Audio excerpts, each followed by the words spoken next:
ICP Academy. CA, CMA, CS, CAT போன்ற அனைத்து விதமான ப்ரொஃபஷனல் கோர்ஸ்களும் இங்கு எளிமையான முறையில் கற்றுத்தரப்படும். எங்களிடம் 25 வருடத்துக்கு மேல் அனுபவம் உள்ள ஆசிரியர்களும் உள்ளனர். அது மட்டும் இல்லாமல் ஆடிட்டர்களாலும் பயிற்சி அளிக்கப்படுகிறது.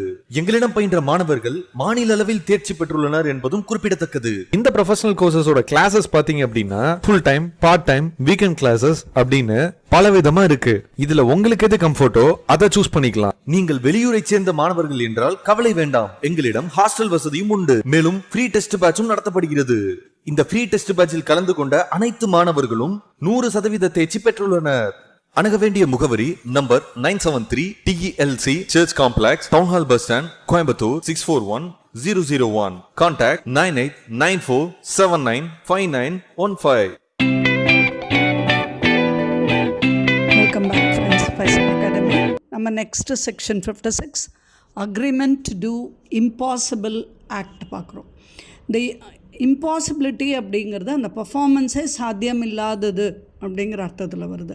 அப்போ இம்பாசிபிலிட்டி ஆஃப் பர்ஃபார்மன்ஸுங்கிறது அகெயின் 2 டைப்ஸாக இருக்கலாம்.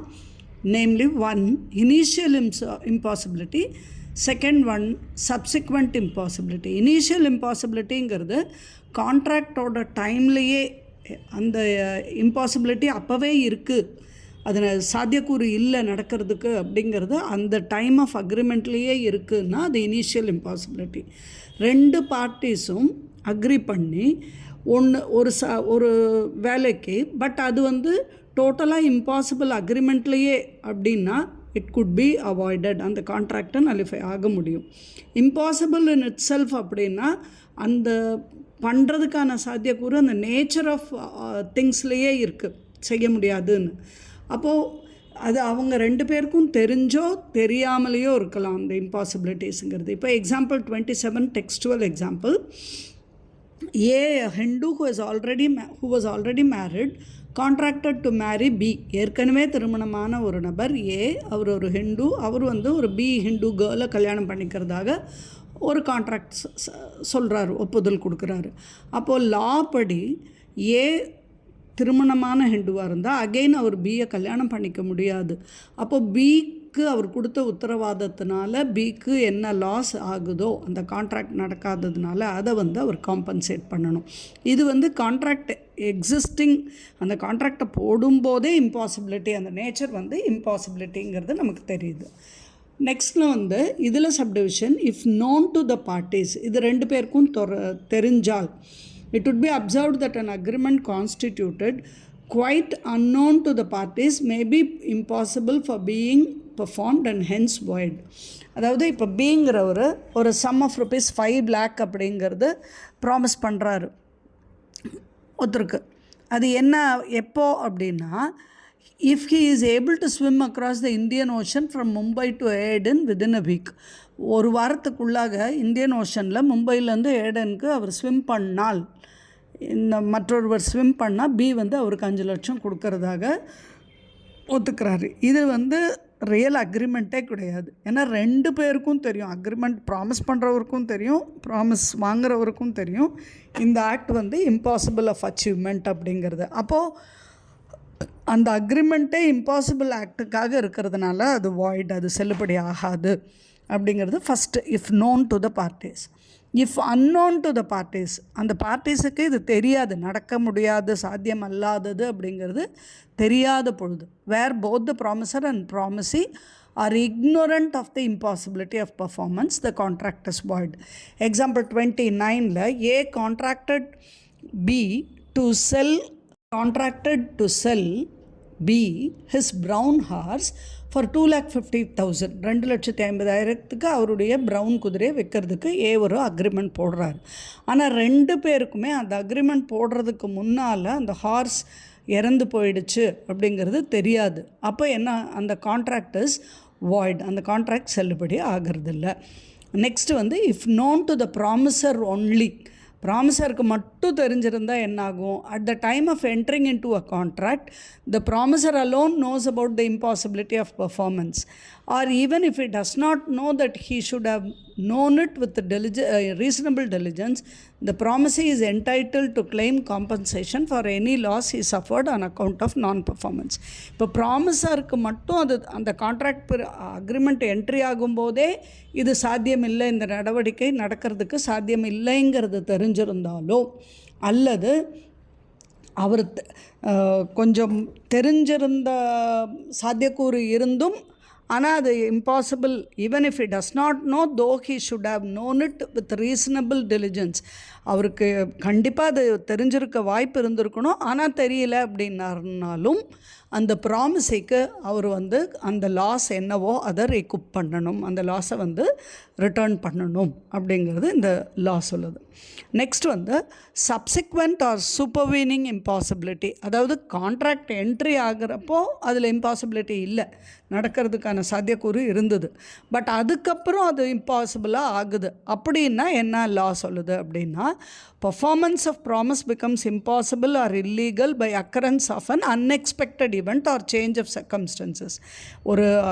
இந்த அக்ரிமெண்ட்டில் இருக்கக்கூடிய காரியம் அக்ரிமெண்ட் போடும்போது செயல்படுத்த முடிந்ததாக இருக்குது, ஆனால் அக்ரிமெண்ட் போட்டு முடிஞ்சப்புறம் ஏதாவது ஒரு பாராத விதமான ஒரு நிகழ்வுனாலேயோ அல்லது ஒரு சர்க்கம்ஸ்டன்ஸ் சேஞ்ச் ஆனாலேயோ இந்த பார்ட்டிஸால் அந்த நிகழ்வு நடத்தப்பட முடியாமல் போனால் கான்ட்ராக்ட் பிகம்ஸ் வாய்ட். அதாவது performance of a contract is quite possible when it was made, but some event happened, அதில் பர்ஃபார்மன்ஸ் இம்பாசிபிளாவோ அன்லாஃபுல்லாவோ ஆகுது அப்படின்னா இதை சப்சிக்வெண்ட் ஆர் சூப்பர்வீனிங் இம்பாசிபிலிட்டின்னு சொல்கிறோம், அல்லது போஸ்ட் கான்ட்ராக்சுவல் இம்பாசிபிலிட்டின்னு சொல்கிறோம். இந்த இடத்துல அந்த பார்ட்டிஸ் ரெண்டு பேருமே அந்த பர்ஃபார்மன்ஸ்லேருந்து விலக்கப்படுகிறார்கள், அந்த அக்ரிமெண்ட் கேன்சல் ஆகிடுது. இப்போ எக்ஸாம்பிள் 30 டெக்ஸ்ட் புக்கில் A and B contracted to marry each other. Before the time fixed for the marriage, A becomes mad. In this case, the contract becomes void due to subsequent impossibility and thus discharged. ஏயும் பியும் கல்யாணம் பண்ணிக்கிறதுக்காக ஒரு அக்ரிமெண்ட்டுக்கு போட்டுக்கிறாங்க, but அந்த fixed டேட்டுக்கு முன்னால் ஏக்கு ஏதாவது நிகழ்ந்துட்டா, ஏ மேட் ஆகிட்டாரு இல்லை ஏக்கு ஏதாவது ஆயிடுச்சுன்னா அதில் ரெண்டு பார்ட்டியும் அந்த கான்ட்ராக்ட்லேருந்து விலகிக்கலாம், யாரும் காம்பன்சேஷன் இது பண்ண வேண்டியதில்லை. Next reciprocal promise to do certain things that are legal and also some other things that are illegal. Section 57. ரெண்டு பேரும் ப்ராமிஸ் பண்ணுறாங்க, அது ரெசிப்ரோக்கல், அவருக்கு ஒன்று ப்ராமிஸ் பண்ணுறாரு, இவருக்கு ஒன்று ப்ராமிஸ் பண்ணுறாரு.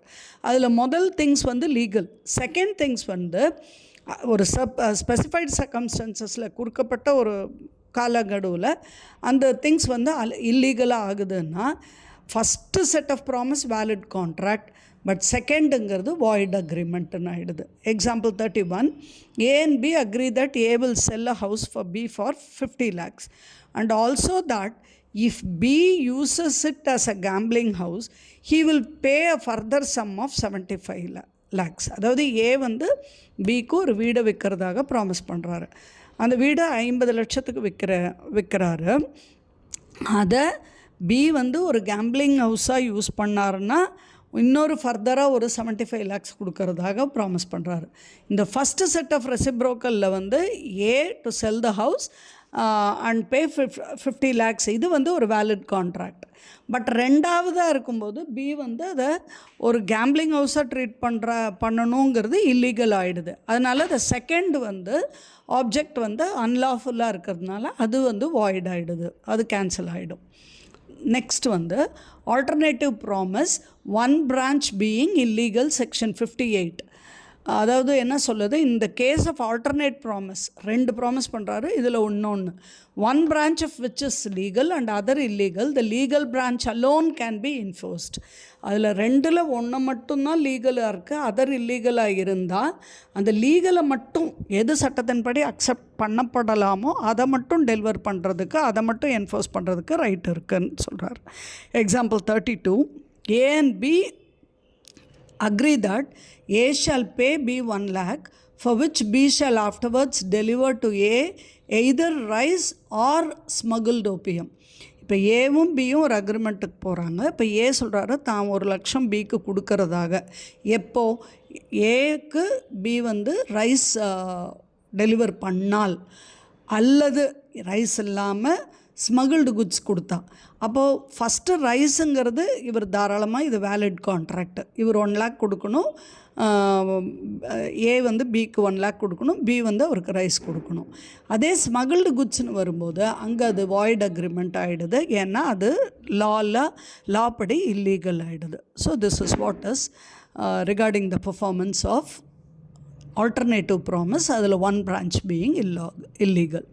நெக்ஸ்ட்டு நம்ம ஹெட்டிங் 4.8 அப்ராப்ரியேஷன் ஆஃப் பேமெண்ட். இப்போ ஒரு டெட்டார் வந்து நிறைய கடன், அந்த கிரெடிட்டாருக்கே ஒரே கிரெடிட்டாருக்கு நிறைய கடன் கொடுக்க வேண்டியதாக இருக்குது, அதில் பேமெண்ட் பண்ணுறாரு. பட் அந்த பேமெண்ட் வந்து எல்லா கடனையும் தீர்க்கிறதுக்கு சஃபிஷியண்ட்டாக இல்லை.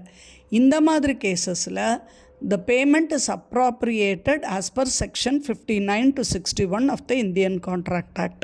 அந்த பேமெண்ட் எப்படி அட்ஜஸ்ட் ஆகுதுங்கிறத பார்க்குறது தான் 59 to 61. இதில் first one, application of payment where debt is to be discharged is indicated, section 59. இங்கே வந்து ஒரு டெட்டார் நிறைய கடன் வேறு வகையாக ஒரே ஆளுக்கு கடன் செலுத்த வேண்டியதாக இருக்குது. அதில் இவர் ஒரு பேமெண்ட் பண்ணுறாரு. அந்த பேமெண்ட்டில் எக்ஸ்ப்ரெஸ் இன்டிமேஷன் கொடுக்குறாரு, அல்லது அவருடைய நடவடிக்கை இந்த பேமெண்ட் இதுக்கு தாங்கிறது புரிய வைக்குது அப்படின்னா, த பேமெண்ட் இஃப் அக்செப்டட், அந்த யார் வந்து கடன் கொடுத்தவரோ அதை அக்செப்ட் பண்ணுறாருன்னா அவர் அதுக்கு எதுக்கு பயன்படுத்தணுமோ அதுக்கு தான் அக்கார்டிங்காக பயன்படுத்தணும். அந்த ப்ராமிசர் அந்த கடனை கொடுத்துட்டு எய்தர் ஒரு ஓரலாக இந்த பணம் இந்த கடனுக்காகங்கிறத தெரிவிச்சிருந்தாலோ, அல்லது அவர் நடவடிக்கையினால் இதை வந்து இந்த கடனுக்காக தான் பயன்படுத்தணுங்கிறத உணர்த்தி இருந்தாலோ, அந்த பேமெண்ட் அக்செப்ட் பண்ணுற கிரெடிட்டார் அதுக்கு மட்டும்தான் அந்த பணத்தை யூஸ் பண்ணிக்கணும். That is section 59.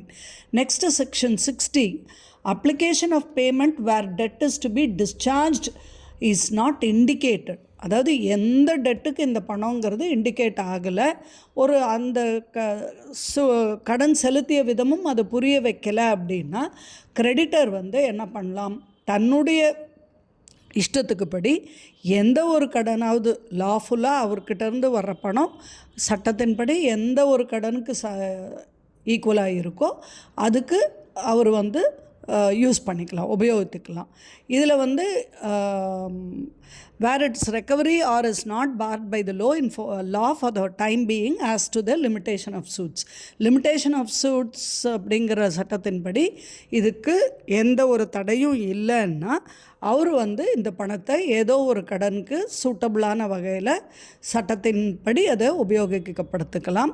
ஆனால் டிஸ்பியூட்டட் டெட்டுங்கிற ஒரு பேமெண்ட்டுக்கு இதை அப்ளை பண்ண முடியாது.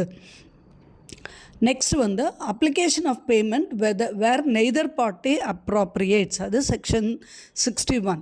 2 பார்ட்டியும் வந்து இந்த பேமெண்ட் எதுக்கு அப்ளை பண்ணணும்னு சொல்கிறதில்ல, அதே இவரும் இந்த பணம் வந்து எந்த கடனுக்குன்னு சொல்கிறதில்ல, அவரும் எந்த கடனுக்குன்னு எடுத்துக்கிறதில்ல. அப்படின்னா டெட்ஸ் ஈக்குவல் ஸ்டாண்டிங்காக இருந்தால் அந்த பேமெண்ட் வந்து டோட்டல் கடன்லேருந்து இத்தனை கடன் கழிச்சுதுங்கிற மாதிரி ப்ரொபோர்ஷனேட்டாக எடுத்துக்கலாம் அப்படிங்கிறது செக்ஷன் 67 எக்ஸ்பிளைன் பண்ணுது. Next 4.9, contracts which need to be performed with the consent of both the parties. சில கான்ட்ராக்டில் 2 பேரும் அதுக்கு ஒப்புதல் அளிச்சா மட்டுமே அது பர்ஃபார்ம் பண்ண முடிஞ்சிருக்கும். அதை வந்து நம்ம section 62 to 67 of the contract ஆக்டில் பார்க்குறோம். அப்போ principles of novation, rescission and alteration. Effect of novation, rescission and alteration of கான்ட்ராக்டுங்கிறது செக்ஷன் 62ல் டீல் ஆகுது. If the parties to a contract agree to substitute a new contract for it or to rescind or alter it, the original contract need not be performed. அதாவது இப்போ 2 contract அக்ரிமெண்ட்டுக்குரிய 2 பார்ட்டிஸும் வந்து போட்ட ஒரு அக்ரிமெண்ட்டுக்கு பதில் ஒரு புதிய கான்ட்ராக்டை போடுறதுக்காகவோ அல்லது அதிலேருந்து விலகிக்கிறதுக்காகவோ அல்லது அதில் சில மாற்றங்களை ஏற்படுத்திக்கிறதுக்காகவோ ஒரு புது கான்ட்ராக்ட் என்ட்ரி ஆனாங்கன்னா அந்த ஒரிஜினல் கான்ட்ராக்டை இப்போ அவங்க பெர்ஃபார்ம் பண்ண வேண்டிய அவசியம் இல்லை அப்படிங்கிறது தான் செக்ஷன் 62ன்னு போடுது சொல்கிறாங்க. அப்போ அனாலிசிஸ் ஆஃப் செக்ஷன் 62 அப்படின்னு பார்க்கும்போது, effect of novation, the parties to a contract may substitute a new contract for the old.